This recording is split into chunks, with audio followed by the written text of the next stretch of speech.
வணக்கம். இன்னைக்கு நம்ம பார்க்க போறது நிர்வாக சிந்தனையாளர்கள். போன வகுப்பினுடைய தொடர்ச்சி தான் நாம இன்னைக்கு பார்க்க போறோம். அது தொகுதி 3ல இருந்து பார்க்க போறோம். போன வகுப்புல 1, 2 தொகுதிகள் முடிச்சிருக்கோம். இந்த வகுப்புல 3ஆம் தொகுதி வந்து பார்க்க போறோம். இந்த 3ஆம் தொகுதிகள்ல ஏற்கனவே சிந்தனையாளர்கள் பத்தி நம்ம நெறையவே பார்த்திருக்கோம். அந்த 3ஆம் தொகுதியில நம்ம முதல்ல பார்க்க போறது எல்டன் மாயோ. எல்டன் மாயோ அப்படின்னு சொன்னோம் அப்படின்னா, அவருடைய ஃபேமஸ் எக்ஸ்பெரிமெண்ட் ஹாத்ரோன் எக்ஸ்பெரிமெண்ட். இந்த ஹாத்ரோன் எக்ஸ்பெரிமெண்ட் வந்து எங்க பண்ணினாங்க அப்படின்னு சொன்னோம்னா, அமெரிக்காவில் உள்ள ஒரு வெஸ்டர்ன் எலக்ட்ரிக்கல் கம்பெனி அப்படிங்கிற ஒரு நிறுவனத்துல, ஹாத்ரோன் பிளான்ட் அப்படின்ற ஒரு யூனிட்ல இந்த ஹாத்ரோன்ஸ் பரிசோதனைய வந்து எல்டன் மாயோ வந்து நடத்தியிருக்காங்க. எல்டன் மாயோ வந்து 1924 முதல் 32க்கு இடையில அமெரிக்கால இருக்க அந்த சிகாகோவில் உள்ள வெஸ்டர்ன் எலக்ட்ரிக்கல் கம்பெனில இந்த சோதனைய நடத்துறாங்க. இந்த சோதனையினுடைய முதன்மை நோக்கம் என்ன அப்படின்னு பார்த்தீங்க அப்படின்னா, அவங்களுடைய முக்கியமான கோட்பாடு மனித உறவு கோட்பாடு. மனித உறவு கோட்பாடு அப்படின்னு சொல்லும்போது, ஒரு நிறுவனத்தில் பல்வேறு தரப்பட்ட மக்கள் பணிபுரியிறாங்க. அந்த பல்வேறு தரப்பட்ட மக்களும் ஒன்றிணைந்து ஒரு நிறுவனத்தினுடைய நோக்கத்தை அடைவதை அவங்களுடைய முதன்மை நோக்கமாக கொண்டு செயல்படும்போது தான் அந்த நிறுவனம் வெற்றி அடையும் அப்படிங்கிறது கான்செப்ட்.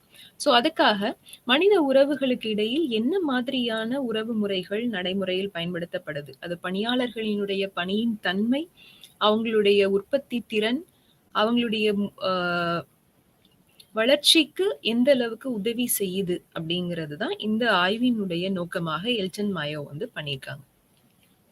ஸோ ஹாத்ரோன் பரிசோதனை அப்படின்னு சொல்லும்போது, இந்த ஹாத்ரோன் பரிசோதனை எல்டன் மாயோ வந்து 4 முக்கிய கட்டங்களை கையாண்டிருக்காங்க. அதில் முதற்கட்டமாக வெளிச்சம் சோதனை. இந்த சோதனையில அவங்க வந்து அங்க பணிபுரியக்கூடிய மக்களை 2 வேறு குழுக்களாக பிரிக்கிறாங்க. ஸோ நம்ம வேலை செய்யணும் அப்படின்னு சொன்னோம்னா, எப்பவுமே வொர்க்கிங் அட்மாஸ்பியர் அப்படின்னு ஒண்ணு இருக்கு. வேலை செய்யக்கூடிய சூழ்நிலை அப்படிங்கிறது ஒண்ணு இருக்கு. வித் முறையான கட்டமைப்பு, சரியான வெளிச்சம், காற்றோட்டமான வசதி, இதெல்லாம் பணியாளர்களுக்கு கொடுக்கப்பட்டு, அதன் அடிப்படையில் அவங்களுடைய உற்பத்தி திறன் அதிகரிக்கும். அப்படிங்கிறது தான் இந்த பரிசோதனையில அவங்க வந்து டெஸ்ட் பண்ணக்கூடிய விஷயம். ஆய்வு பண்ணக்கூடிய விஷயம். ஸோ இதுல வந்து அந்த 2 வேறு குழுக்களாக பிரிக்கும்போது, அவங்க வந்து என்ன பண்றாங்க அப்படின்னா, ஒரு குரூப் ஆஃப் ஒரு தரப்பினர ஏற்கனவே இருக்கக்கூடிய பணி சூழ்நிலையில பணியமர்த்துறாங்க. இன்னொரு குரூப் ஆஃப் அ அ கு பீப்பிள வந்து அ அவங்க ஃப்ரெண்ட்ஸோட அ அவங்களுக்கு பழக்கமானவங்க, அவங்களோட ஃப்ரெண்ட்ஸோட ஒரு குரூப்ப வந்து கிரியேட் பண்றாங்க. ஸோ அப்ப இந்த 2 வேறு குழுக்களும் அவங்களோட பணிகள செய்யும்போது, ஏற்கனவே இருக்கக்கூடிய கால சூழ்நிலையில் பணி செய்யக்கூடிய பணியாளர்களினுடைய உற்பத்தி திறனானது முன்னாடி இருந்த லெவல விட இப்போ கம்மியாகிருக்கு. ஆனா, இங்க நம்ம ஒரு ஃப்ரெண்ட்லி அட்மாஸ்பியர்ல ஒரு நட்பு வட்டாரத்துல பணிபுரியக்கூடிய பணியாளர்கள் இருக்கக்கூடிய குழுவில, உற்பத்தி திறன் அதிகரிச்சிருக்கு. அப்ப இந்த ஆய்வின் மூலமா அவங்க என்ன ஃபைனல் பண்றாங்க அப்டின்னா, அ அ கால சூழ்நிலை நல்ல லைட்டிங், நல்ல காற்றோட்டம் இதெல்லாம் வந்து ஒரு உற்பத்தி பணியாளர்களினுடைய உற்பத்தி திறனை தீர்மானிப்பதை விட, அவங்களுக்கு பணியாளர்களுக்கிடையே இருக்கக்கூடிய உறவு முறை, நட்பு தான் வந்து அந்த சோசியல் ரிலேஷன்ஷிப் தான் வந்து உற்பத்தி திறனை அதிகரிக்கிறதுக்கு ஒரு முக்கிய காரணியாக செயல்படுது அப்படின்னு சொல்லி சொல்றாங்க. 2வது சோதனை, அதிலேயே அவங்க பண்ணினது வந்து ரிலே அசெம்பிளி டெஸ்ட் அப்படின்னு சொல்லுவாங்க. ரிலே சட்டசபை சோதனைன்னு சொல்லி. ஓகே. இந்த சோதனையில வந்து ஆ ஒரு சில குறிப்பிட்ட பெண்கள மட்டும் 6 பெண்கள மட்டும் அவர் வந்து எடுக்குறாரு. இந்த பெண்கள வந்து என்ன பண்றாங்க அப்படின்னா, ஒரு தனி அறையில பணியமர்த்துறாங்க. அதாவது அவங்க யூசுவலா செய்யக்கூடிய வேலைகள்ல இருந்து எடுத்து, தனியா அவங்களுக்குன்னு ஒரு வொர்க்கிங் அட்மாஸ்பியர் குடுத்து, அதுல அவங்கள பணியமர்த்துறாங்க. ஸோ இந்த பெண்களுக்கு மத்தியில அ ஒரு நல்ல புரிதல் இருக்கிறதுனால, அவங்களால ஒருத்தருக்கு ஒருத்தர் ஈஸியா கம்யூனிகேட் பண்ணிக்க முடியுது. தகவல்களை பரிமாறிக்கொள்ள முடியுது. தங்களுடைய தேவை என்ன? வேலை செய்வதற்கான அடுத்த நிலை என்ன? அப்படிங்கிறத பத்தி அவங்களால சுலபமா கலந்து ஆலோசிக்க முடியுது. ஸோ அப்போ அவங்களுக்குள்ள ஏற்படக்கூடிய அ சந்தேகங்களாக இருக்கட்டும், இல்ல கேள்விகளாக இருக்கட்டும், அவங்க அதற்கான தீர்வுகளை தேடிக்கிறாங்க. ஸோ அப்போ ஒரு ஃபார்மலான அட்மாஸ்பியர்ல நீங்க வொர்க் பண்றத விட, ஒரு நட்பு ரீதியிலான சுற்றுச்சூழல்ல நீங்க வேலை செய்யும்போது, அங்கேயும் பணியாளர்களினுடைய பணித்திறன் அதிகரிக்குது அப்படின்னு சொல்றாங்க. 3வது ஆய்வு, நேர்காணல் திட்டம். அதாவது நம்ம யூசுவலா இன்டர்வியூ பண்றோம் அப்படின்னு சொல்லுவோம். இன்டர்வியூவிங் மெத்தட் டெஸ்ட் தான் வந்து இது.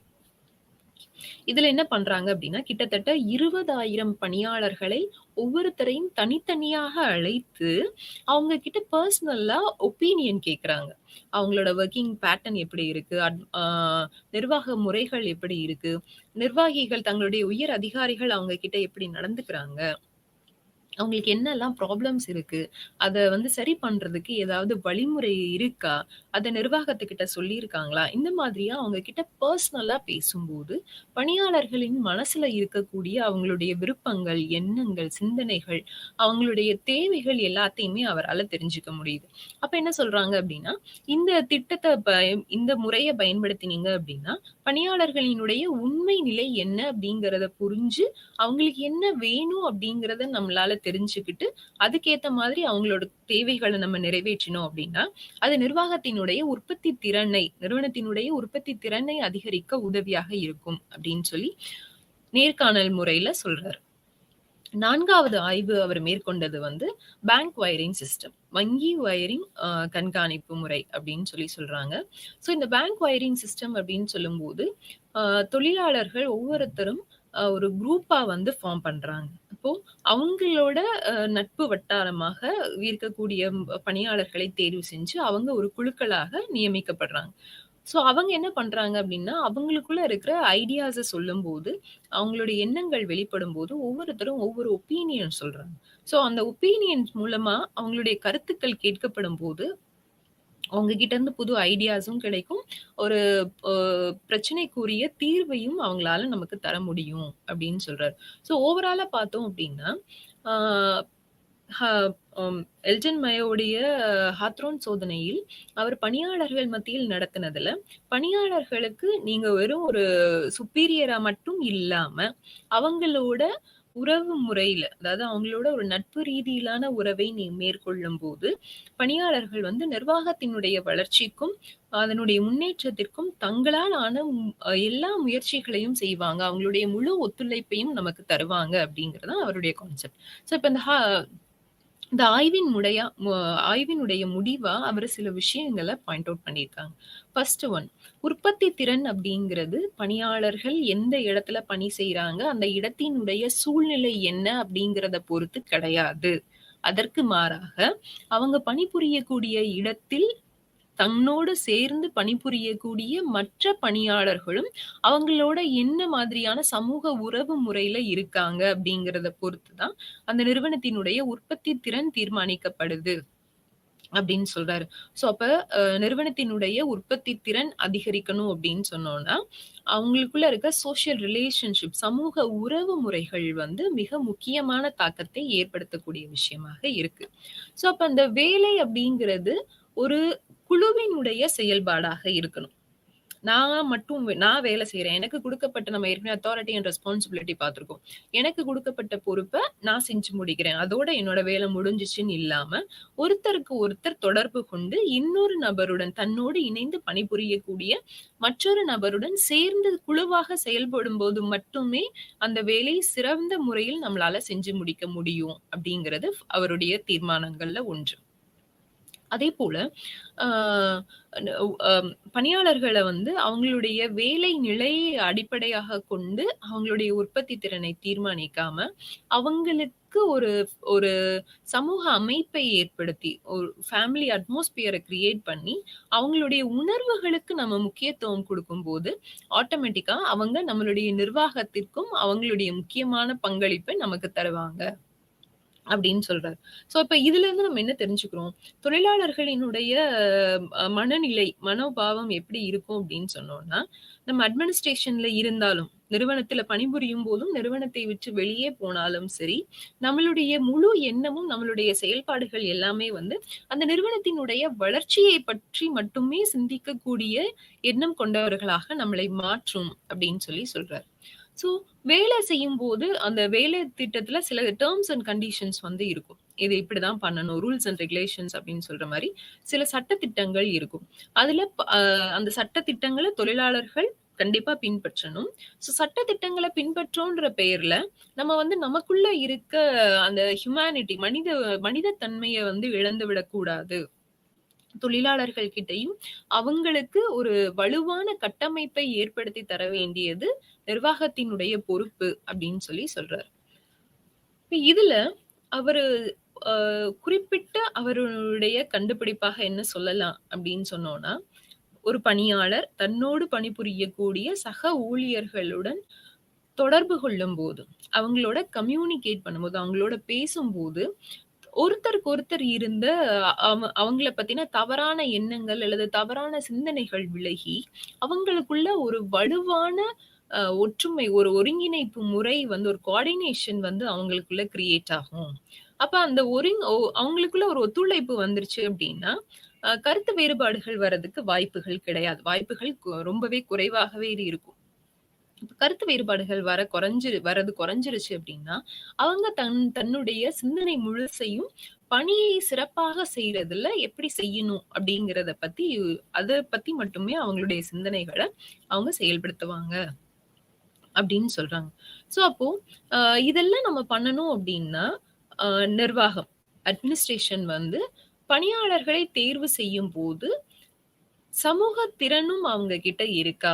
அப்படிங்கிறத செக் பண்ணணும். அதாவது மத்தவங்களோட அ பேசும்போது, பழகும்போது, அவங்க ஒரு சோசியல் ரிலேஷன்ஷிப்ப மெயின்டெயின் பண்றாங்களா?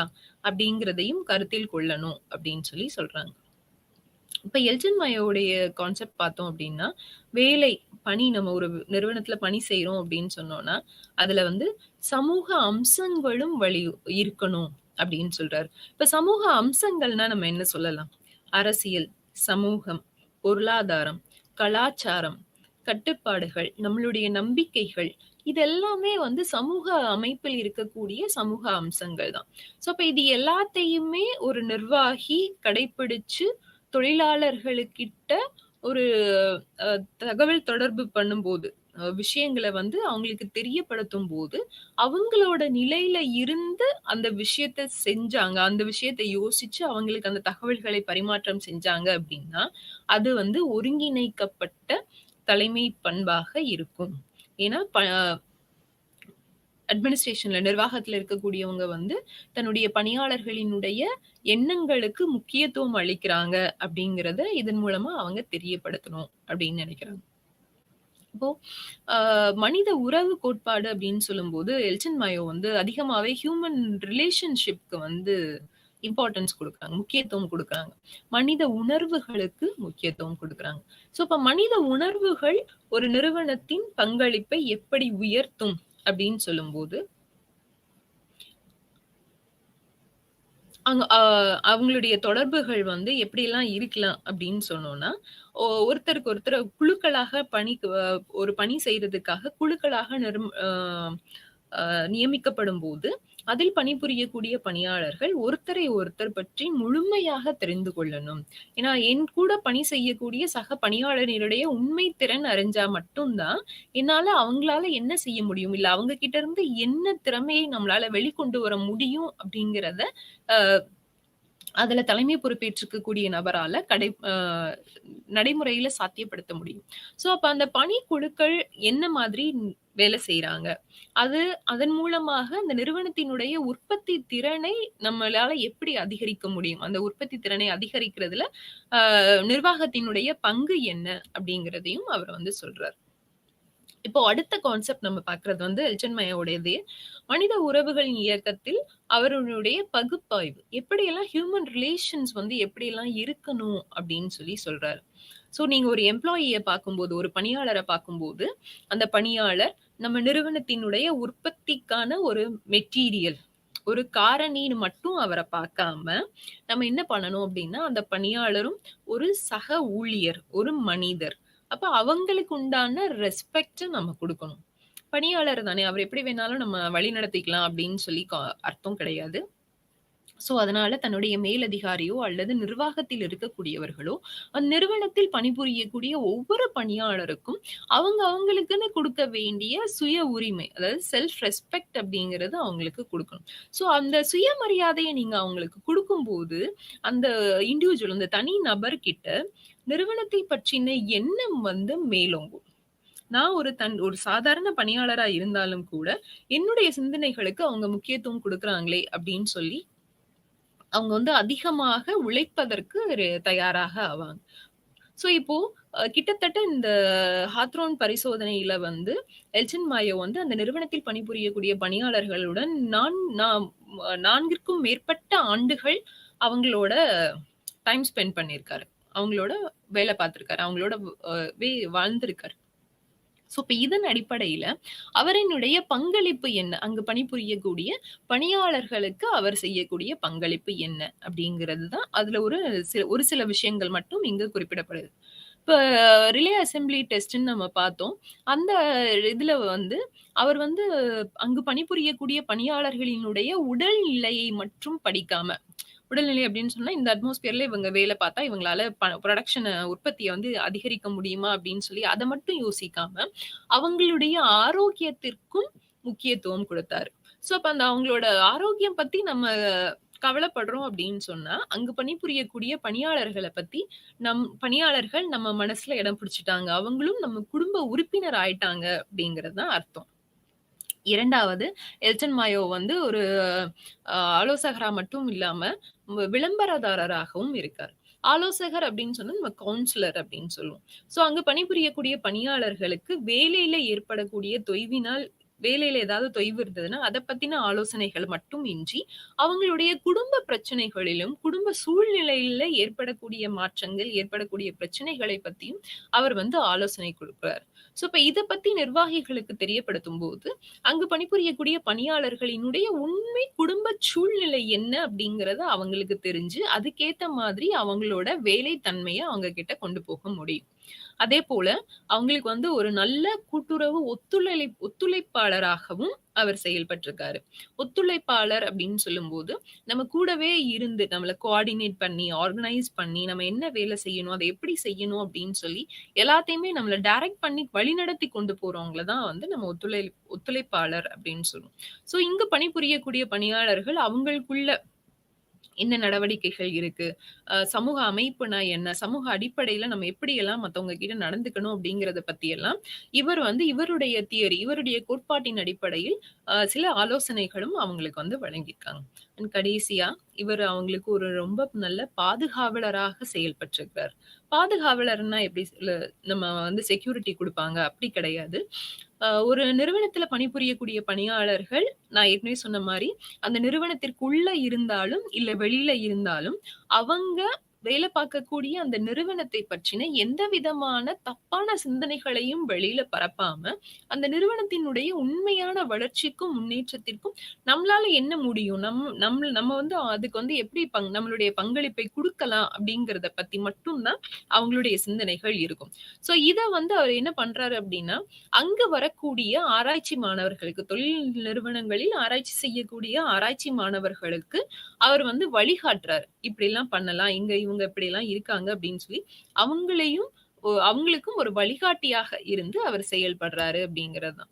சோ, எல்டன் மயோடையது அவர்களுடைய முக்கியமான பங்களிப்பு மனித உறவு கோட்பாடு. அது எப்படியெல்லாம் அந்த ஹாத்ரோன் பரிசோதனையின் மூலமா அவங்க வழிநடத்தியிருக்காங்க. மனித உறவுகளுக்கு ஏன் நம்ம முக்கியத்துவம் குடுக்கணும் அப்படிங்கிறது தான் எல்டன் மாயோவினுடைய ஹாத்ரோன் பரிசோதனையின் மூலமாக நமக்கு இதுவரைக்கும் தெரியப்படக்கூடிய விஷயம். 2வது சிந்தனையாளர் இன்றைய வகுப்பில் நாம பார்க்க போறது செஸ்டர் பர்னார்ட். பர்னார்ட் அப்படின்னு சொல்லும்போது, இவங்க நிர்வாக அமைப்புகளுக்கு எண்ணற்ற பங்களிப்புகளை அவங்க குடுத்திருக்காங்க. இப்போ இங்க நம்ம அவங்களுடைய முக்கியமான பங்களிப்பா முடிவெடுத்தல் பத்தி பார்க்க போறோம். Decision making. முடிவெடுக்கும் நிலை என்ன? அதுல என்னலாம் அவங்க அ கடைபிடிக்க வேண்டிய வழிமுறைகள் அப்படிங்கிறது டெசிஷன் மேக்கிங் வந்து செஸ்டர் பர்னட் அவருடைய சிந்தனைகள்ல என்ன சொல்லியிருக்கிறாருன்னு பார்க்கணும். அதற்கு முன்னாடி அவரினுடைய இரு முக்கியமான படைப்புகள் அப்படின்னு சொன்னோம்னா, 1938ஆம் ஆண்டு அவர் வெளியிட்ட நிர்வாக செயல்பாடுகள் அப்படிங்கிற புத்தகமும், 1948ஆம் ஆண்டு அமைப்பு மற்றும் மேலாண்மை. இந்த 2 புத்தகங்கள ஏன் இந்த இடத்துல குறிப்பிட்டு சொல்றோம் அப்டின்னா, இந்த 2 புத்தகங்களினுடைய சிந்தனைகளும், கொள்கைகளும், கோட்பாடுகளும் தான் பிற்காலத்தில் இப்போ நாம கடைபிடிக்கக்கூடிய நிர்வாகம் சார்ந்த எல்லா நடவடிக்கைகளுக்கும் அடிப்படையாக கருதப்பட்ட விஷயம். இப்ப இந்த அடிப்படை இல்லாம நம்மளால நிர்வாகம் சார்ந்த வேற எந்த ஒரு விஷயங்களையும் நம்மளால வழிநடத்தி கொண்டு போக முடியாது அப்டிங்கிறது தான் அந்த ஒரு காரணத்த வலியுறுத்துறதுக்காக தான் அவரினுடைய இந்த 2 முக்கிய பங்களிப்புகளும் இங்கு வழங்கப்பட்டிருக்கு. அவர் என்ன சொல்றாரு அப்டின்னா, ஒரு சமூக அமைப்பு அப்டிங்கிறது ஒரு நிர்வாகத்திற்கா இருக்கட்டும், இல்ல ஒரு சமூகத்திற்காக இருக்கட்டும் ரொம்பவே முக்கியமானது. ஏன் அப்டின்னு சொன்னோம்னா, சமூக அமைப்பு மேலாண்மை அப்டிங்கிறது ஒரு சாதாரண விஷயம் கிடையாது. அங்கு பல்வேறு தரப்பட்ட மக்கள் இருப்பாங்க. அவங்க எல்லாரையும் ஒன்றிணைத்து ஒரு நிறுவனத்தினுடைய பொதுவான நோக்கத்தை, பொதுவான இலக்கை நாம அடையணும் அப்டிங்கிறது தான் அவங்களுடைய கான்செப்ட். இதுல அவர் அதிகமான சிந்தனை குடுத்திருக்கிறதுனால, அ சமூக அமைப்பு மேலாண்மையினுடைய தந்தை, ஸ்பிரிச்சுவல் ஃபாதர் அப்டின்னு சொல்றாங்க. ஆன்மீக தந்தை அப்டின்னு சொல்றாங்க. அந்த கோட்பாடுகள உருவாக்கினதுனால, இவர் வந்து சமூக அமைப்பு மேலாண்மையினுடைய ஆன்மீக தந்தை அப்டின்னு சொல்றாங்க. இப்ப அவரு ஃபர்ஸ்ட் சொல்றது, ஒரு கூட்டுறவு அமைப்பாக இருக்கணும். ஒரு அமைப்பு, ஒரு நிறுவனம், ஒரு ஆர்கனைசேஷன் அப்படிங்கிறது வந்து ஒரு கூட்டுறவு அமைப்பாக இருக்கணும் அப்படின்றது. கூட்டுறவுன்னா நமக்கு எல்லாத்துக்குமே தெரியும். ஒருத்தர் மட்டும் தனிச்சு இல்லாம ஒரு குழுவாக இருக்கக்கூடிய நபர்கள் மத்தியில அவங்களுக்கு உண்டான செயல்பாடுகள அவங்க எல்லாரும் கலந்து ஆலோசிச்சு அவங்களுக்குள்ள பேசி, கருத்துக்களை பரிமாற்றி அ அதற்கான நிலைகளை அவங்க முடிவு செஞ்சாங்க அப்டின்னா, அதுதான் ஒரு நல்ல கூட்டுறவு அமைப்பாக இருக்கும் அப்டின்னு சொல்றாரு.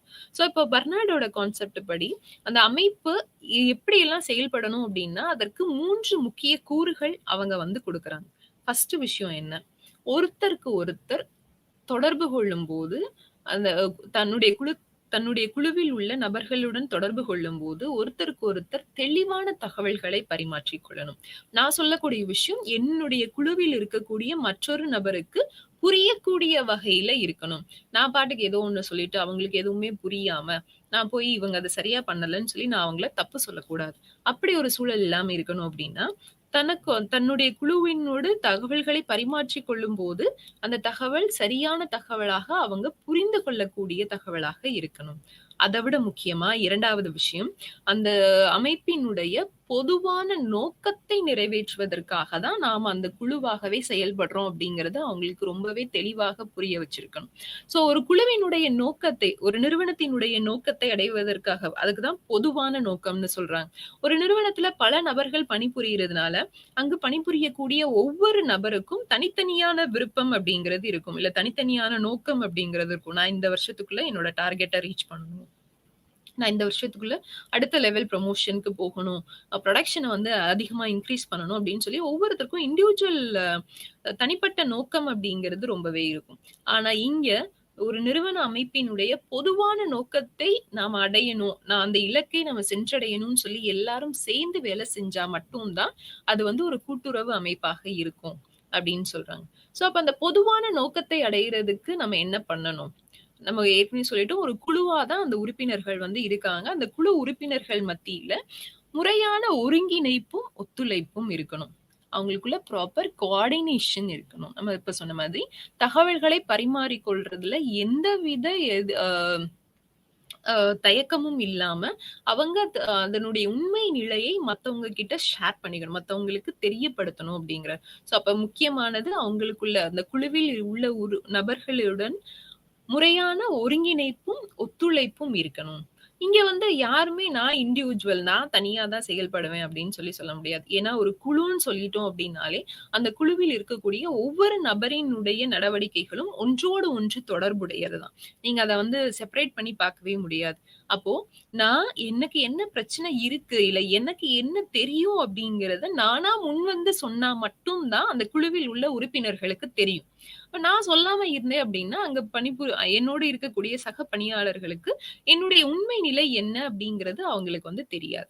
ஸோ, அப்ப என்னுடைய உண்மை நிலையை தெரியப்படுத்தணும் அப்டின்னா, என்னுடைய மனசுல என்ன தோணுதோ, இல்ல என்ன கருத்து எனக்கு உருவாகுதோ, அந்த கருத்த நான் அவங்க கிட்ட தெரிவிக்கணும்.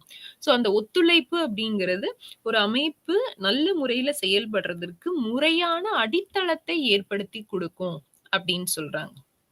இப்போ ஆர்கனைசேஷன் அமைப்பு அப்படின்னு சொல்லிட்டோம்னாலே, அமைப்பை 2 வகைகளாக பிரிக்கலாம். முறையான அமைப்பு, முறைசாரா அமைப்பு அப்படின்னு சொல்லி. முறையான அமைப்பு அப்படின்னா ஃபார்மல் ஸ்ட்ரக்சர். ஃபார்மல் ஸ்ட்ரக்சர்ன்னு சொல்லும்போது, எல்லாமே முறைப்படுத்தப்பட்ட விதிமுறைகளுக்கு உட்பட்டு செயல்படக்கூடிய அமைப்பு முறையாக இருக்கும். முறைப்படுத்தப்பட்டன என்ன? அங்க வந்து சில குறிப்பிட்ட ரூல்ஸ் அண்ட் ரெகுலேஷன்ஸ் வந்து இருக்கும். அவங்க ஒரு நிறுவனத்தில பணிபுரியிறாங்க அப்படின்னா, அந்த நிறுவனத்தினுடைய கட்டுப்பாடுகளுக்கு உட்பட்டு தான் அந்த நிறுவனத்துல பணிபுரியணும். ஆனா இதே இது முறைசாரா அமைப்பு அப்படின்னு சொன்னோம்னா, இன்ஃபார்மல் ஆர்கனைசேஷன். இன்ஃபார்மல் ஸ்ட்ரக்சர் அப்படின்னு சொல்லலாம். அங்க வந்து ஃபேமிலி அட்மாஸ்பியர் தான் அதிகமா இருக்கும். நான் வந்து தலைவரு, நீ பொருளாளரு, நீ வந்து எனக்கு கீழ இருக்க, நீ சூப்பர்வைசரு, நீ டிபார்ட்மெண்ட் ஹெட் அப்படின்னு சொல்லி எந்த விதமான பிரிதலும் முறைப்படுத்தப்பட்ட முறையில இருக்காது. ஸோ இப்ப இது 2த்துக்கும் என்ன வித்தியாசம்? முறையான அமைப்புல என்ன நன்மை இருக்கு? இல்ல என்ன குறைபாடு இருக்கு? முறைசாரா அமைப்பு முறையில அதனுடைய நடவடிக்கைகள் எப்படி இருக்கு? அப்படிங்கிறது இந்த இடத்துல நமக்கு அவங்க தெளிவாவே வகைப்படுத்துறாங்க.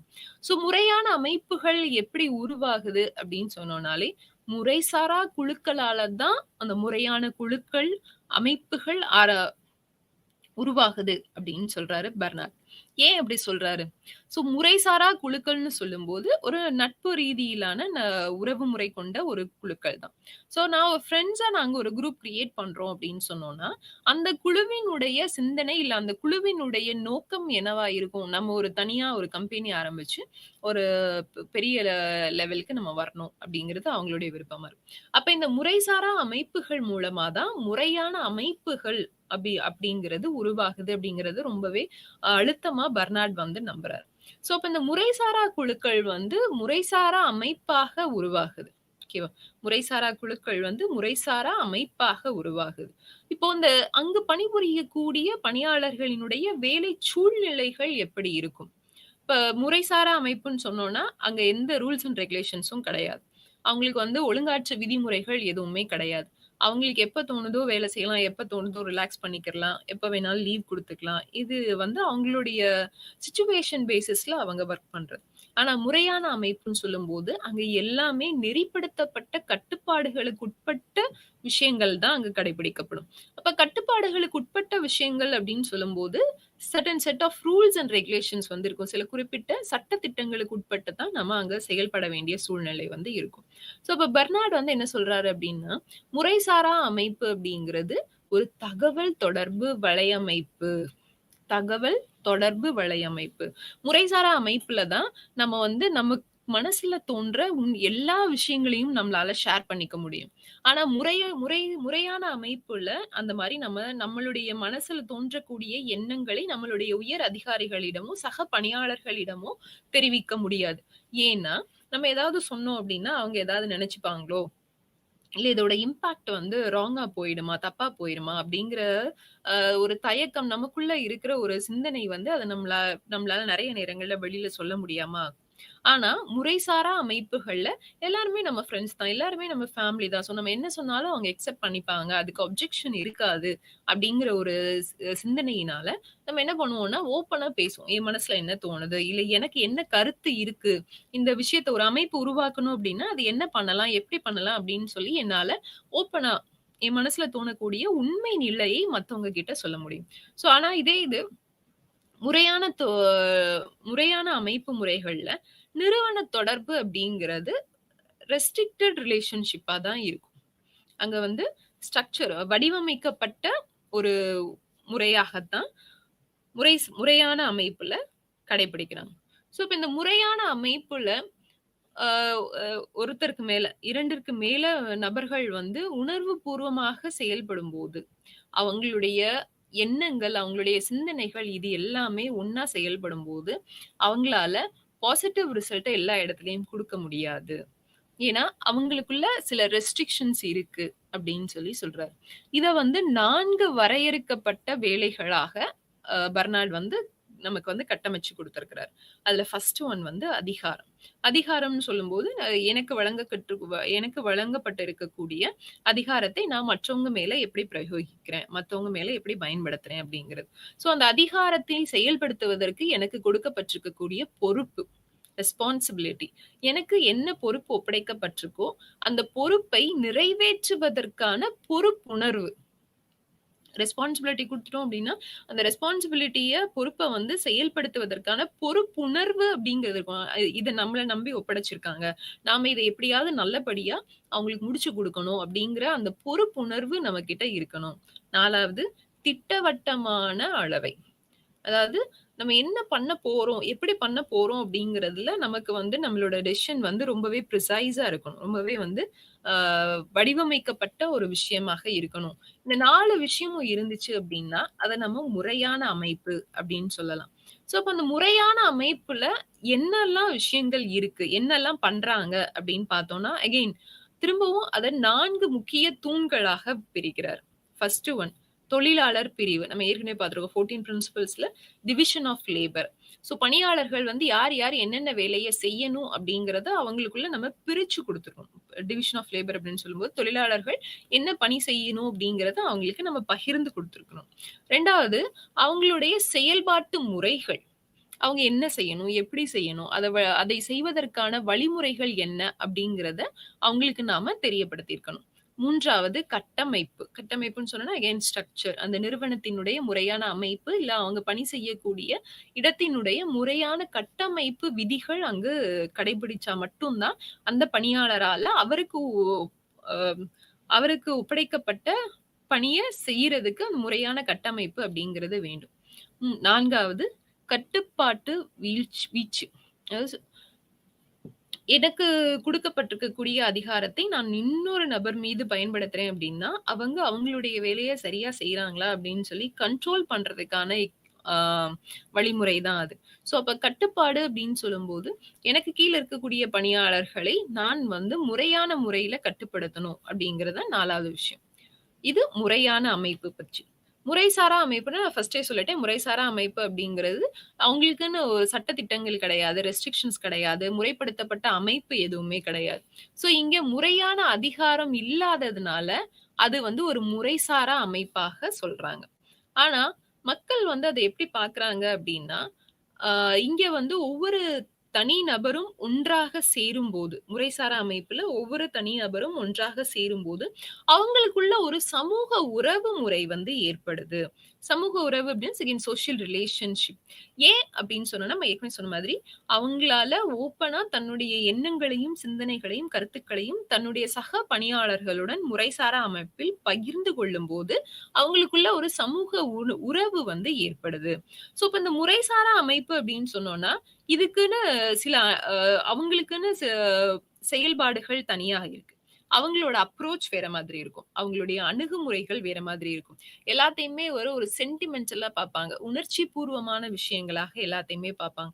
ஸோ அப்ப இதுல மத்தவங்களோட இப்ப ஃபார்மல் அட்மாஸ்பியர் ஐ மீன் முறையான அமைப்புல வந்து நம்ம மத்தவங்க என்ன நெனைப்பாங்க, வப்பாங்க, நம்மள தப்பா நெனச்சுக்குவாங்க அப்படிங்கிறத பத்திலாம் நம்ம யோசிக்க தேவையில்ல. ஏன்னா, அங்க வந்து ரூல்ஸ் அண்ட் ரெகுலேஷன்ஸ் ஃபாலோ பண்றோம். ஆனா, இங்க முறைசாரா அமைப்புல நம்ம மற்றவங்களினுடைய உணர்வுகளுக்கு முக்கியத்துவம் குடுக்கிறதுனால, அவங்களுடைய சிந்தனைகளையும் நாம மதிக்கிறோம். சோ, அப்ப இதன் அடிப்படையில ஒரு நிர்வாகம் செயல்படும்போது, உறவுகளுக்கு முக்கியத்துவம் குடுத்து செயல்படும்போது, அந்த நிர்வாகத்தினுடைய செயல்பாடு ரொம்பவே சிறப்பாக இருக்கும் அப்படின்னு சொல்லி பர்னார்ட் வந்து சொல்றாரு. சோ இது வந்து ஆர்கனைசேஷன் அமைப்பு பற்றி 2 வகையா அவர் பிரிச்சது. சோ அடுத்தது வந்து தகவல் தொடர்பு. தகவல் தொடர்பு அப்டின்னா கம்யூனிகேஷன். தகவல் தொடர்பு பர்னாட்ட பொறுத்தவரைக்கும் எப்பவுமே வந்து கீழ் நிலையில இருந்து மேல் நிலைக்கு போகணும் அப்படின்னு சொல்றாரு. அதாவது பாட்டம் அப் அப்ரோச் அப்படின்னு சொல்லுவாங்க. தகவல் தொடர்பு அப்படிங்கிறது கீழ் நிலையில இருந்து மேல் நிலைக்கு போணும். இது ஒவ்வொரு அமைப்பிற்கும் அடித்தளமான விஷயம். ஏன்னா தகவல் தொடர்பு இருந்தா தான் ஒருத்தர் என்ன செய்யணும் அப்படிங்கிற விஷயத்த மேல்நிலையில இருக்கக்கூடியவங்க கீழ்நிலை பணியாளர் வரைக்கும் தெரியப்படுத்த முடியும். அதே மாதிரி கீழ்நிலை பணியாளர் தன்னுடைய பிரச்சனை என்ன? தனக்கு என்ன தேவை? இது தன்னால முடியுமா? முடியாதா? அப்படிங்கிற தகவலையும், தகவல் தொடர்பு இருந்தா மட்டும் தான் கீழ்நிலையில இருந்து மேல்நிலையில் உள்ள பணியாளர் அதிகாரிகளுக்கு தெரியப்படுத்த முடியும். அப்ப தகவல் தொடர்பு அப்படிங்கிறது ஒவ்வொரு அமைப்பிற்கும் ரொம்பவே அடிப்படையான, அடித்தளமான விஷயமாக இருக்கு. சோ, அப்ப தகவல் தொடர்புன்னா ஒருத்தருக்கு ஒருத்தர் கம்யூனிகேட் பண்ணக்கூடிய, தகவல்களை தெரிவித்துக் கொள்ளக்கூடிய ஒரு அமைப்பாக இது உருவாக்கப்பட்டது. அப்படின்னு சொல்றாங்க. சோ, அப்ப ப்ராப்பர் கம்யூனிகேஷன் இல்லாம, முறையான தகவல் தொடர்பு இல்லாம, ஒரு நிறுவனம் தன்னுடைய இலக்கை அடைவது சாத்தியம் கிடையாது. சோ, தன்னுடைய இலக்கை அடையணும் அப்படின்னா, அவங்க முறையான தகவல் தொடர்பு வழிமுறைகள கடைபிடிக்கணும் அப்படின்னு சொல்றாங்க. சோ, இந்த தகவல் தொடர்ப கடைபிடிக்கிறதுக்கு அவர் 7 அம்சங்கள கொண்ட ப விதிமுறைகள பட்டியலிடுறாரு. முதல் என்ன? தொடர்பு கொள்ளக்கூடிய அ அ வழிமுறைகள், சேனல்கள் அப்படின்னு சொல்லும்போது, நம்ம என்ன வழியில பணியாளர்கள தொடர்பு கொள்றோமோ, அது திட்டவட்டமாக இருக்கணும். இந்த முறையில தான் உங்களுக்கு இப்போ WhatsAppல தான் பண்றோம் அப்படின்னா, WhatsAppல தான். இல்ல லெட்டர்ல தான் வரும்னா, லெட்டர்ல தான். இல்ல சர்க்குலர்ஸ்ல தான் வரும் அப்படின்னா, சர்க்குலர் நோட்டீஸ்ல தான் இருக்கும். அப்படின்னு சொல்லி ஒரு வழிமுறைய அவங்க திட்டவட்டமா கடைபிடிக்கணும். 2வது அப்படி கடைபிடிக்கப்படக்கூடிய அந்த வழிமுறைகள் வந்து எல்லாத்துக்கும் தெரிஞ்சிருக்கணும். இந்த வழிமுறை தான் நம்ம தகவல் தொடர்புக்கு கடைபிடிக்க போறோம் அப்படின்னு எல்லாத்துக்கும் தெரிஞ்சிருக்கணும். 3வது இந்த வழிமுறை தான் எல்லாத்துக்கும் தெரிஞ்சாலும், அத அக்சஸ் பண்றதுக்கு, அந்த வழிமுறையை பயன்படுத்துறதுக்கு எல்லாத்துக்கும் அனுமதி வழங்கப்பட்டிருக்கணும். இது 3வது. ஸோ இது அனுமதி குடுத்துட்டாங்க அப்படின்னா, அவங்க தகவல் தொடர்பு தெரியப்படுத்தும்போது, அந்த தகவல்கள் எல்லாமே வந்து ரொம்பவே ப்ரிசைஸா, ரொம்பவே அ டைரக்ட்டா விஷயத்த சொல்ற மாதிரி இருக்கணும். ஓகே. ரொம்ப வ எஸ்ஸேஸ் மாரி பெருசா குடுக்காம, தெரிவிக்க வேண்டிய செய்திய சுருக்கமாக, தெளிவாக தெரிவிக்கணும் அப்படின்னு சொல்லி சொல்றாங்க. ஸோ இதுல 5வது பாயிண்ட், இதுல பணிபுரியக்கூடிய நபர்களினுடைய திறன், தகவல் தொடர்பு மையத்திற்கு போதுமானதாக இருக்கணும். தகவல்கள் வந்து ரொம்பவே ப்ரிசைஸ், அதாவது ரொம்பவே சின்னதா, தெளிவா கொண்டு போய் சேர்க்கணும் அப்டின்னா, எல்லாத்துக்கும் புரியிற மாதிரி ரொம்பவே முக்கியமா. கொண்டு போய் சேர்க்கணும் அப்டின்னா, அங்க தகவல் தொடர்பு மையத்தில் பணி செய்யக்கூடிய பணியாளர்களினுடைய பணித்திறன் போதுமானதாக இருக்கணும் அப்டின்னு சொல்றாங்க. ஸோ, இப்ப இந்த தகவல் தொடர்பு எந்த வகையிலயும் பிரேக் ஆகக்கூடாது. துண்டிக்கப்படக்கூடாது. ஏன்னா, ஒரு கட்டத்துல வந்து இந்த தகவல் வந்து பரிமாற்றம் ஆயிட்டு இருக்கும்போது, திடீர்னு ஒரு இடத்துல ஸ்டாப் ஆயிருச்சு அப்டின்னா, அதுக்கு கீழ இருக்கக்கூடிய பணியாளர்களுக்கு இதுவரைக்கும் என்ன தகவல் பரிமாற்றப்பட்டது அப்டிங்கிறது தெரியாது. ஸோ, அப்படி தெரிவிக்கப்படக்கூடிய ஒவ்வொரு தகவல்களும் அதிகாரிகளால் இல்லது அ அந்த நிறுவனத்தினுடைய தலைவரால் அங்கீகரிக்கப்பட்ட தகவலாக இருக்கணும். ரிட்டர்ன்ல குடுக்குறோம் அப்டின்னா, அதுல அவருடைய சிக்னேச்சர், சைன் வந்து இருக்கணும். அதுதான் முறையான தகவல் தொடர்பு முறையாக இருக்கும் அப்டின்னு சொல்றாரு. நான் ஏற்கனவே சொன்ன மாரி ஹெர்பர்ட் சைமன் செஸ்டர் பர்னார்டோடைய முக்கியமான கருத்துல இப்போ அவருடைய டெசிஷன் மேக்கிங்க்கு வரும். அதிகாரம் பத்தி அவர் என்ன சொல்றாரு? அதிகாரம் அப்படிங்கிறது தகவல் தொடர்பு சொன்ன மாதிரி அது கீழ் நிலையில இருந்து மேல்நிலைக்கு போணும். என்னடா இது எப்பவுமே அதிகாரம் அப்படின்னா மேல்நிலையில இருந்து தான் கீழ்நிலைக்கு வரும். ஆனா இவரினுடைய கருத்து, இவர் என்ன சொல்றாரு அப்படின்னா, கீழ்நிலையில இருந்து தான் மேல்நிலைக்கு போகணும். ஏன் அப்படி சொல்றாரு? ஏன்னா, அ உயர் அதிகாரிகள் வழங்கக்கூடிய அதிகாரங்கள செயல்படுத்த போறது யாரு? கீழ்நிலையில இருக்கக்கூடிய பணியாளர்கள் தான். அப்ப கீழ்நிலையில் இருக்கக்கூடிய பணியாளர்களுக்கு தான் அந்த அதிகாரத்தை என்ன பண்ணணும் அப்படிங்கிறதுக்கான விஷயம் கீழ இருந்து தான் மேல போகணும் அப்படின்னு சொல்லி சொல்றாரு. சோ, இப்ப இந்த அதிகாரம் அப்படிங்கிறது ஒரு குறிப்பிட்ட தனி மனுஷனிடமோ, அவங்க சொல்ற சொல்லின் மூலமாகவோ, இல்ல அந்த நபருக்காக வழங்கப்பட்ட விஷயமோ கிடையாது. அதற்கு மாறாக அவங்க வகிக்கக்கூடிய பதவியின் மூலமாக கிடைக்கக்கூடியது தான் இந்த அதிகாரம். சோ, அதிகாரத்த 2 வகைகளாக பிரிக்கிறாங்க. புறநிலை அதிகாரம், அகநிலை அதிகாரம். புறநிலை அதிகாரம் அப்படின்னு சொல்லும்போது, ஒரு மேலதிகாரி அந்த நிறுவனத்தில் பணிபுரியக்கூடிய பணியாளர்கள் கிட்ட அங்கு இருக்கக்கூடிய சமயத்துல, அங்கு பணிபுரியக்கூடிய சமயத்துல, அவங்களுக்கு மதிச்சு, அவங்களோட விருப்பத்துல இருந்து அவங்களுக்கு என்ன தேவை? இப்ப நம்ம அவர் சொன்ன மாதிரி, கீழ்நிலையில இருந்து மேல்நிலைக்கு அவங்களுடைய அதிகார நிலைகள் போகணும் அப்படிங்கிறது தான் புறநிலை அதிகாரம். ஆனா, அகநிலை அதிகாரம் அப்படிங்கிறது கீழ்நிலையில ஒரு அ ஒழுங்கான சூழ்நிலை, ஒழுக்கமான சூழ்நிலையை ஏற்படுத்துறது தான் அகநிலை அதிகாரம் அப்படின்னு சொல்றாங்க. சோ, அலட்சிய மண்டலம் அப்படின்னு சொல்லும்போது, ஒவ்வொரு அமைப்பிலயும் தனிப்பட்ட பங்கேற்பாளர்கள் இருப்பாங்க. அந்த மண்டலத்தோட அந்த டிவிஷன், அந்த டிபார்ட்மெண்ட்ஸ்ன்னு நம்ம சொல்றோம் இல்லையா? அவங்களுடைய அதிகாரங்கள் வந்து ஏற்றுக்கொள்ளக்கூடிய கோட்பாடுகளாக இருக்கணும். இப்ப இப்ப பர்னார்டோட கான்செப்ட் படி ஒரு தத்துவம் உருவாக்குறாங்க அப்டின்னா, ஒரு கட்டமைப்ப உருவாக்குறாங்க அப்டின்னா, அது அந்த மேலதிகாரியின் எந்த உத்தரவுகளையும் ஏற்க வேண்டும்.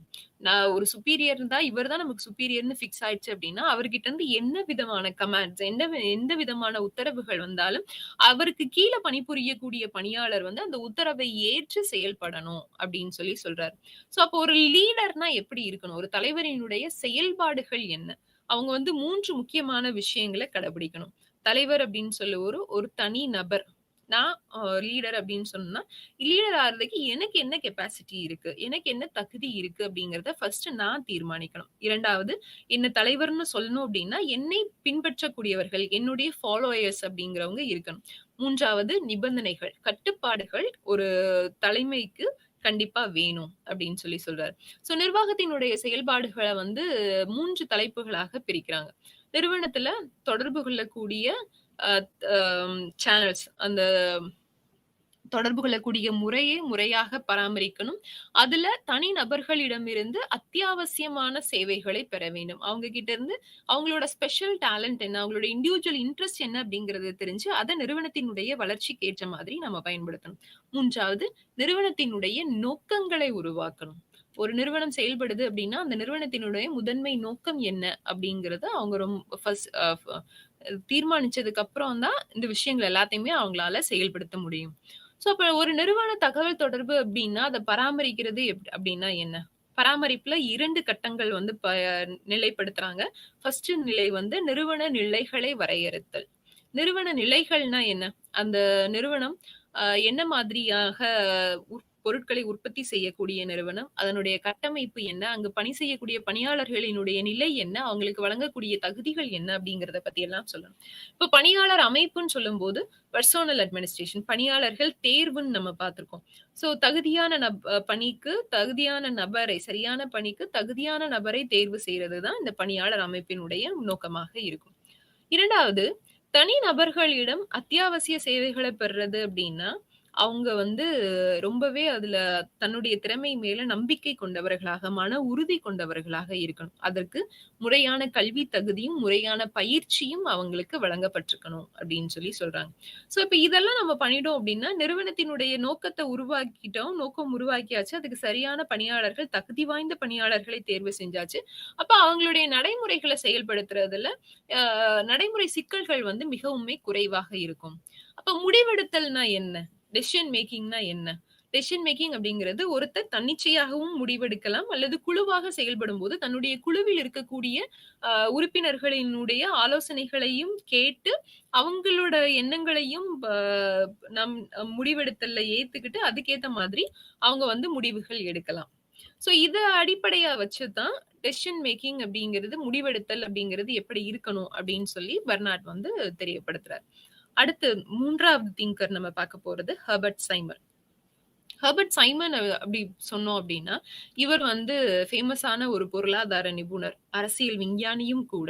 இவருடைய ஆராய்ச்சிகள் எல்லாமே வந்து அமைப்பு தொடர்பான பல்வேறு கருத்துக்களை நம்மகிட்ட ஷேர் பண்ணியிருக்காங்க. நம்மகிட்ட குடுத்திருக்காங்க. அதுல முடிவெடுத்தல், மனித நடத்தை, நிர்வாகம், ஒருங்கிணைப்பு இது எல்லாமே உண்டு. சோ அப்ப நிர்வாகத்துல முடிவெடுக்கிறதுனா என்ன? இப்ப நம்ம ஏற்கனவே வந்து பெர்னார்ட் வந்து முடிவெடுத்தல் பத்தி சொல்றாரு. இப்ப அதனுடைய தொடர்ச்சியா சைமனும் வந்து முடிவெடுத்தல் பத்தி சொல்றாரு. முடிவெடுக்கிறது அப்படிங்கிறது நிர்வாக நடவடிக்கைகளை மையமாக கொண்டு செயல்படக்கூடிய ஒரு விஷயமாக இருக்கணும். சோ ஏன்னா ஒரு நபரோ, ஒரு நிர்வாகமோ அல்லது ஒரு குழுவோ எடுக்கக்கூடிய முடிவின் அடிப்படையில தான் அந்த நிர்வாகத்தினுடைய ஒட்டுமொத்த செயல்பாடுகளுமே அடங்கியிருக்கு. சோ ஒருத்தர் முடிவெடுக்கிறது தப்பாயிருச்சு அப்படின்னா, அதனுடைய செயல்பாடுகள் எல்லாமே தப்பாகும். சோ அப்ப அந்த அதனுடைய தாக்கம் வந்து அந்த முடிவெடுத்த நபரை மட்டும் பாதிக்காது. அந்த நிறுவனத்தில் உள்ள ஒட்டுமொத்த பணியாளர்களையும் அந்த நிறுவனத்தினுடைய இலக்கை அடைவதையுமே பாதிக்கும். சோ அப்ப நம்ம எடுக்கப்படக்கூடிய முடிவு அப்படிங்கிறது ரொம்பவே வந்து தெளிவான முடிவாக இருக்கணும். சோ அப்ப அவருடைய புத்தகத்துல நிர்வாக நடத்தை அப்படிங்கிற புத்தகத்துல முடிவெடுத்தல் வந்து நிர்வாகத்தினுடைய இதயம்னு சொல்றாரு. சோ ஹார்ட் நம்ம மனுஷன் வாழணும் அப்படின்னா, இல்ல எந்த உயிரும் வாழணும் அப்படின்னா, இதயம் அப்படிங்கிறது முக்கியம் அப்படிங்கிற மாதிரி, நிர்வாகம் செயல்படணும், நல்ல முறையில செயல்படணும் அப்படின்னா, முடிவெடுத்தல் அப்படிங்கிறது அந்த நிர்வாகத்திற்கு இதயம் போன்ற ஒரு செயல்பாடு அப்படின்னு சொல்றாரு. சோ ஒவ்வொரு நிறுவனத்திலயும் எடுக்கப்படக்கூடிய ஒவ்வொரு முடிவும் அந்த நிர்வாகத்தினுடைய இலக்கை அடைவதாக இருக்க வேண்டும். அந்த நிர்வாகத்தினுடைய நோக்கத்தை அடைவது மட்டும் தான் அவங்களுடைய மைய கருவாக இருக்கணும் அப்படின்னு சொல்றார். ஒரு செயல நம்ம செய்யறோம் அப்படின்னா, அந்த செயலை எப்படி செய்யணும்? அதற்கான செயல்முறைகள் என்ன? இது எல்லாமே வந்து அவர் முடிவெடுக்கக்கூடிய முறையில வச்சு தான் இருக்கு. அவர் முடிவெடுக்கக்கூடிய முறைகளை மையப்படுத்தி தான் அதனுடைய செயல்பாடுகள் ஒட்டுமொத்தமும் இதில அடங்கியிருக்கு அப்படின்னு சொல்றாங்க. ஏன் அப்படின்னா, நிர்வாகம் அப்படிங்கிறது நம்ம செய்யக்கூடிய காரியங்களை முடிவு செய்யும் விஷயம் அப்படின்னு சொல்றாரு. இது வந்து ஒரு ஆர்ட் தான். ஒரு கலை தான். முடிவெடுக்கிறது வந்து எல்லாராலயும், எல்லா நேரங்களிலேயும் சரியான முடிவுகளை மேற்கொள்ள முடியாது. சோ ஒரு இக்கட்டான சூழ்நிலையில ஒருத்தர் சரியான முடிவு மேற்கொள்றாங்க அப்டின்னா, அது வந்து அவங்களுக்குன்னு கிடைச்ச குவாலிஃபிகேஷன். அவங்களுடைய தனித்திறமை அப்டின்னு சொல்றாரு. சோ இதுல வந்து செலக்ஷன் அப்டின்னு சொல்றாங்க. அதாவது என்ன செய்றது? இப்போ ஒரு நான் சொன்ன மாரி இக்கட்டான சூழ்நிலையில என்ன செய்றது அப்படிங்கிறது நம்மளால தீர்மானிக்க முடியாத ஒரு சூழ்நிலை வந்து இருக்கும். அப்போ வந்து அந்த பிரச்சனை என்ன அப்படிங்கிறத முதல்ல ஆராய்ஞ்சு, அந்த சூழ்நிலையில இக்கட்டான சூழ்நிலையில இத சரி செய்யறதுக்கு என்ன தீர்வு? இத சரி செய்யணும் அப்படின்னா என்ன சொல்யூஷன் குடுக்கலாம் அப்படிங்கிறத அந்த செயல்ல இருக்கக்கூடிய நபர் முடிவெடுக்கும் அதிகாரத்தில் இருக்கக்கூடிய நபர் தன்னுடைய செயல்முறையை பின்பற்றி அதிக கவனம் செலுத்தி அந்த முடிவெடுத்தல் செயலுக்கு தன்னை ஆட்படுத்திக் கொள்ளணும். அப்படி பண்ணினாங்கன்னா மட்டும் தான் அவரு தேர்வு செய்யக்கூடிய அந்த செயல்முறை சரியானதாக இருக்கும். இப்ப அவரு ஒரு செயல்பாட தேர்வு செய்றாரு அப்படின்னா, அத வந்து செய்ய போறது அவங்க கிடையாது. முடிவெடுக்கிறது மட்டும் தான் அவங்க. அத செயல்படுத்த போறது வந்து அவருக்கு கீழ் பணியாற்றக்கூடிய பணியாளர்கள் தான். அப்ப முடிவெடுக்கிறதுல அந்த பணியாளர்களையும் சேர்த்து கலந்து ஆலோசனை செய்து முடிவெடுக்கலாம். அப்படி எடுக்கப்படும் முடிவுகள் பல நேரங்கள்ல சரியானதாகவும், சரியான செயல்பாடுகளுக்கு வழிவகுக்கக்கூடியதாகவும் இருக்கும் அப்படின்னு சொல்றாங்க. சோ முடிவெடுக்கிறதுல அந்த டெசிஷனுக்கான சொல்யூஷன எப்படி தேர்வு செய்யலாம்? அதுல அவங்களுடைய நடத்தையினுடைய பங்கு என்ன? அப்படின்னு சொல்றாரு. சோ சைமனோட கான்செப்ட் படி ஒரு நிர்வாக முடிவு அப்படிங்கிறது ஒரு தனிப்பட்ட மனிதனுடைய செயல்பாடு கிடையாது. அது எதை சார்ந்தது அப்டின்னா, முழுக்க முழுக்க அவர் பணிபுரியக்கூடிய அந்த நிறுவனத்தினுடைய செயல்பாட்டை சார்ந்தது. சோ அவர் முடிவெடுக்கக்கூடிய நபர் வந்து தவறான முடிவை தேர்ந்தெடுத்துட்டாங்க அப்டின்னா, அந்த நிறுவனத்தினுடைய செயல்பாடுகள் முழுசுமே ஸ்தம்பித்துரும். தேங்கி போயிரும். சோ அப்ப அவங்க முடிவெடுக்கும்போது, தனக்கு கீழ் பணிபுரியக்கூடிய பணியாளர்களினுடைய நிலையையும், நிறுவனத்தினுடைய செயல்பாட்டு முறைகளையும் கவனத்தில் கொண்டு ஒரு முடிவெடுக்கும் நபர் வந்து முடிவெடுக்கணும் அப்படின்னு சொல்றாங்க. இப்ப இங்க தேர்வு அப்படின்னா, சாய்ஸ் சூஸ் பண்றது. தேர்வு செய்றது. ஸோ இப்ப நம்ம குழுவா முடிவெடுக்கும்போது, ஒவ்வொருத்தர்கிட்ட இருந்தும் ஒவ்வொரு சொல்யூஷன்ஸ் வந்து வந்திருக்கும். ஒவ்வொரு தீர்வுகள் வந்து வந்திருக்கும். அந்த தீர்வுகள்ல இருந்து நம்ம என்ன தீர்வ நம்ம எடுக்க போறோம்? அவங்க குடுத்திருக்க ஒப்பீனியன்ஸ நம்ம எப்படி ஒண்ணு சேர்க்க போறோம்? அதுலருந்து நம்ம என்ன ரிசல்ட் குடுக்க போறோம்? அப்படிங்கிறத வடிவமைக்கிறது, அதற்கான செயல்பாடுகளை செயல்படுத்துறது எல்லாமே வந்து அந்த முடிவெடுக்கும் நபர்கிட்ட தான் இருக்கு. ஸோ அப்ப அந்த முடிவெடுக்கிறதுக்கான செயல்பாடுகள 3 வகையான செயல்பாடுகளாக சைமன் வந்து பிரிக்கிறார். ஃபர்ஸ்ட் ஒன் வந்து உளவுத்துறை செயல்பாடு. உளவுத்துறை செயல்பாடு அப்படின்னு சொன்னோம்னா, இன்டெலிஜென்ஸ். அதாவது முடிவெடுக்கிறது அப்படிங்கிறது சந்தர்ப்பத்திற்கு ஏற்ற மாதிரி முடிவெடுக்கிறது அப்படிங்கிறது ரொம்பவே வந்து இன்டெலிஜென்ட்டான வேலை.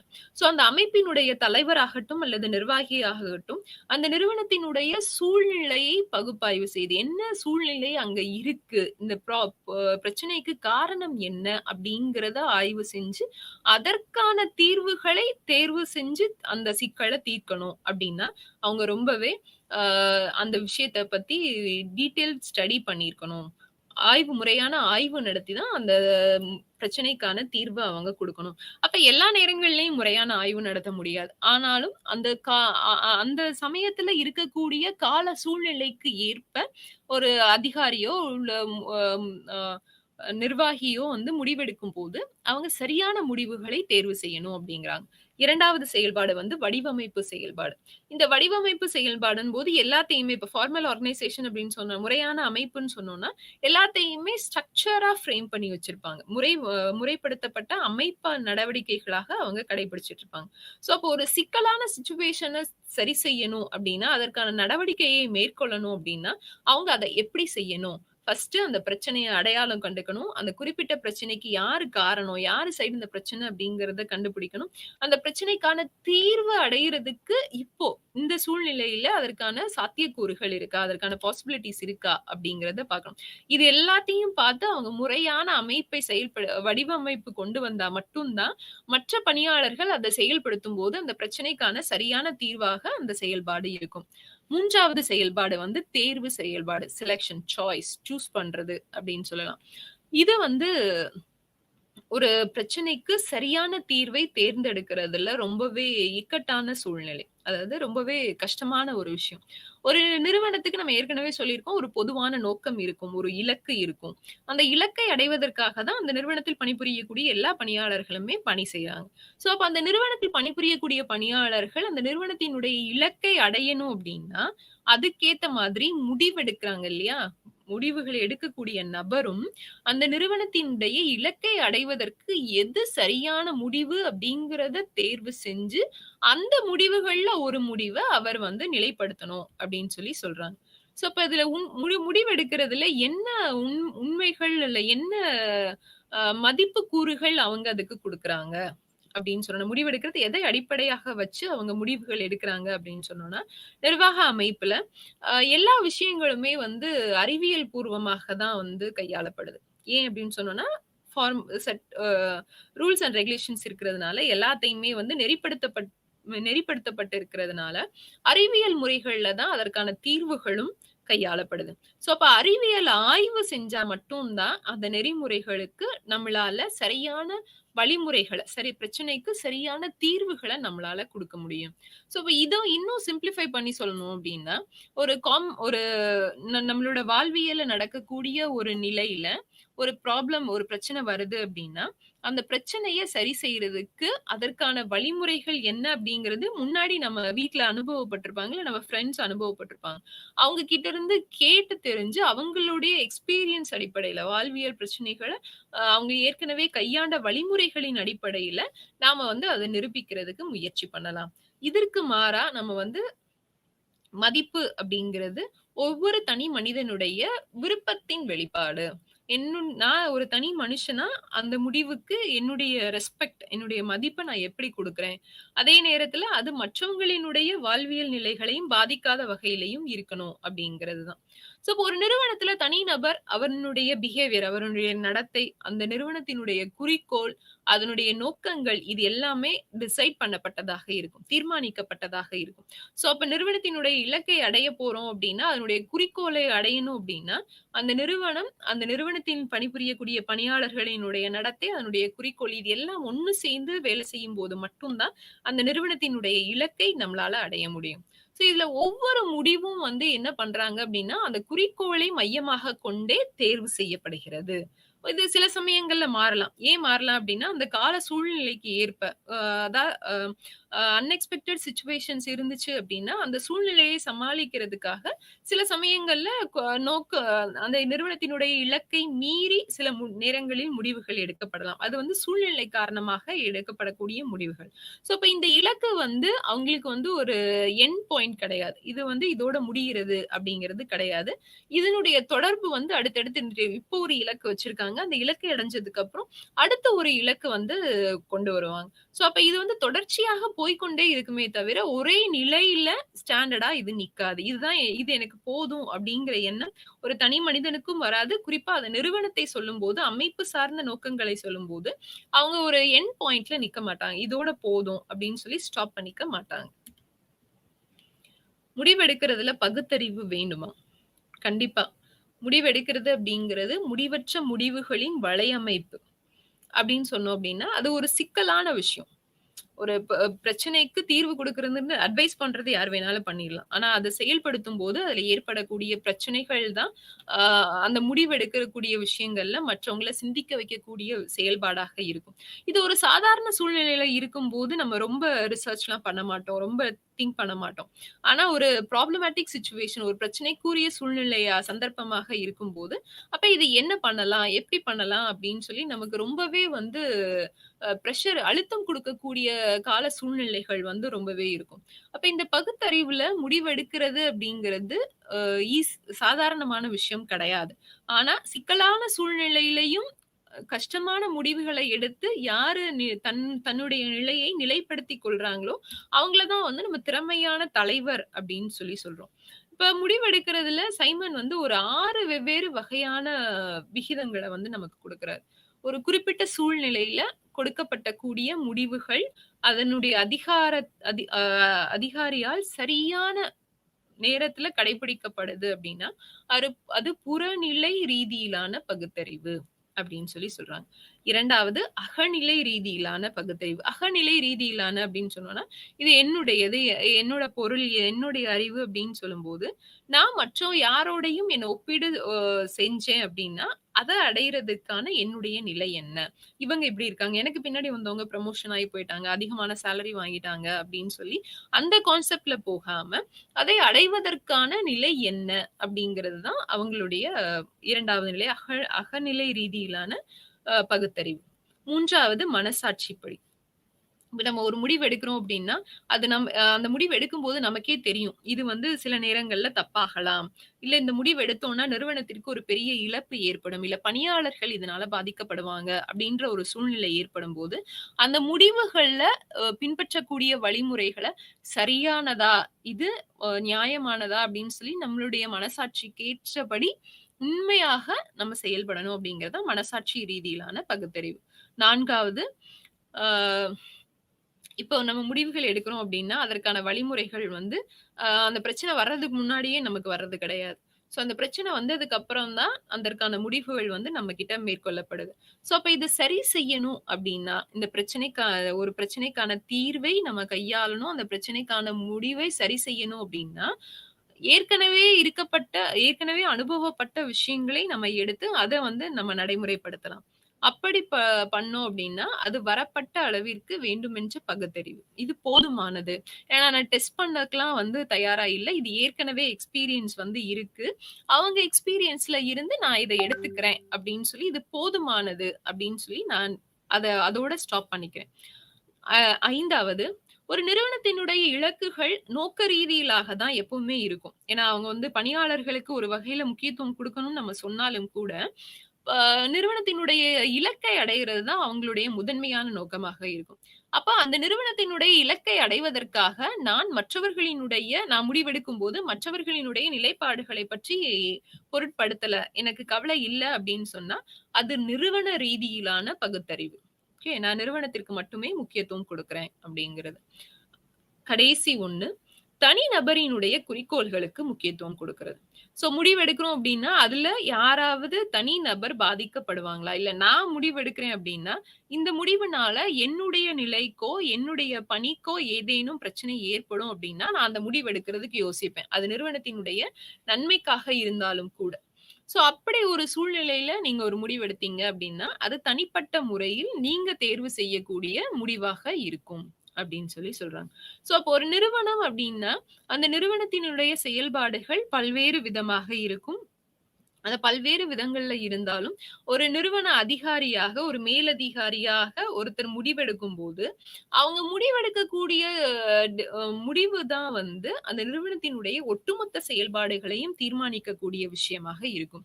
இப்ப நான் ஒரு ஆர்கனைசேஷன்ல ஒரு அமைப்புல வேலை செய்றேன். அந்த அமைப்பினுடைய முன்னேற்றத்திற்காக செயல்படுறேன். அதை நோக்கி அந்த அந்த நிறுவனத்தினுடைய இலக்கை அடைவதற்காக நான் பயணப்படுறேன் அப்படின்னு சொன்னோம்னா, என்னுடைய செயல்பாடுகள், என்னுடைய சிந்தனைகள் எல்லாமே அந்த நிறுவனத்தினுடைய வளர்ச்சியை அடைவதற்கான இலக்குகளை அடைவதற்கான வழிமுறைகளை பின்பற்றத பத்தி மட்டும் தான் என்னுடைய சிந்தனை செயல்பாடுகள் எல்லாமே இருக்கும்.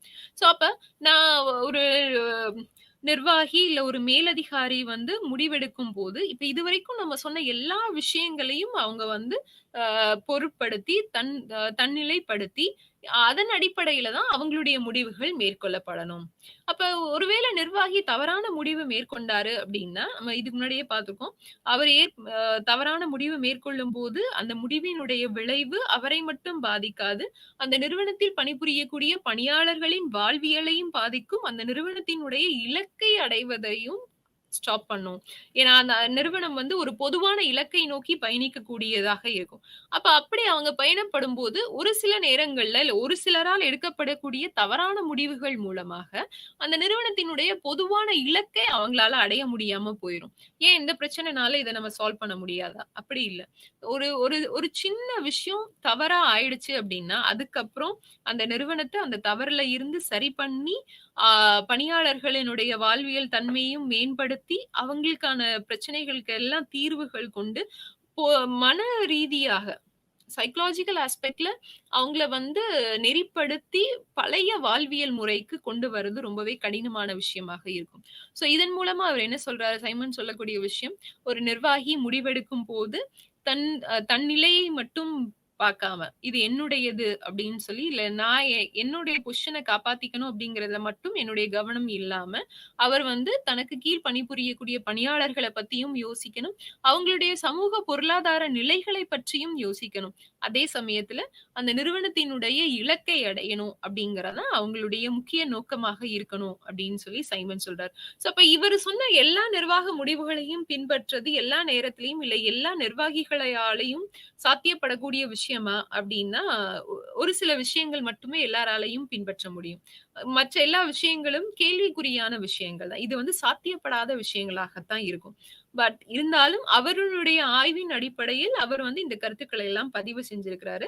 இதன் அடிப்படையில் நாம இத வந்து நம்ம வாழ்வியல் முறையில கடைபிடிக்கலாம். நம்ம ஒரு நிறுவனத்துல பணிபுரியும்போது, நம்ம எப்படி செயல்படணும்? நம்மளுடைய அமைப்பு முறைகள் எப்படி இருக்கணும்? ஒரு நிர்வாகியா, ஒரு பணியாளரா நம்ம தேர்வு செய்யப்பட்டோம் அப்டின்னா, நம்மளுடைய செயல்பாடுகள் எப்படி இருக்கணும்? அப்டிங்கிறது அவ் அவ் ஒவ்வொருத்தரும் பணிபுரியும்போது சிந்தித்து செயல்படணும் அப்டிங்கிறது அந்த முடிவெடுத்தலினுடைய முக்கிய நோக்கம். ஸோ ஒரு நிர்வாகி தன்னுடைய செயல்பாடுகள்ல அது முறையான அமைப்பாக இருக்கட்டும், அல்ல முறைசாரா அமைப்பாக இருக்கட்டும், என்ன ஒரு சூழ்நிலையில நீங்க இருந்தாலும், இல்ல முறைப்படுத்தப்பட்ட அமைப்பு முறைகள கொண்டிருந்தாலும் கூட, அங்கு பணிபுரியக்கூடிய பணியாளர்களினுடைய வாழ்வியல் நிலை தான் எல்லாத்துக்குமே வந்து பிரெடாமினன்ட் எல்லாத்துக்குமே முதன்மையான ஒண்ணு.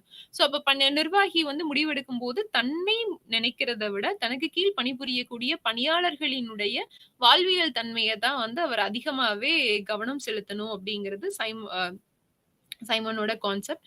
ஸோ இத பின்பற்றி நாம வந்து ஒரு நிர்வாக அமைப்புல முடிவுகள் மேற்கொள்ளும்போது, அதற்கான நிலைகளும் வேறையாக இருக்கும். அவங்க செயல்படுத்தக்கூடிய தன்மை ஏன்னா இது எல்லாமே அவருடைய ஆய்வின் அடிப்படையில தான் அவர் தன்னுடைய கருத்துக்களை பதிவு செஞ்சிருக்கிறாரு. ஸோ அவருடைய ஆய்வின் அடிப்படையில அவர் இதெல்லாம் செய்யும்போது, ஏற்கனவே இது டெஸ்ட் பண்ணப்பட்ட விஷயம் தான். ஏற்கனவே வந்து இது ஆய்வு மேற்கொள்ளப்பட்ட விஷயம் தான். ஸோ இப்ப இதையும் நம்ம பின்பற்றினோம் அப்டின்னா, இதுல சில மேபி சூழ்நிலை காரணமாக மாறலாம் அப்படிங்கிறதும் சொல்லலாம். ஓகே. நன்றி.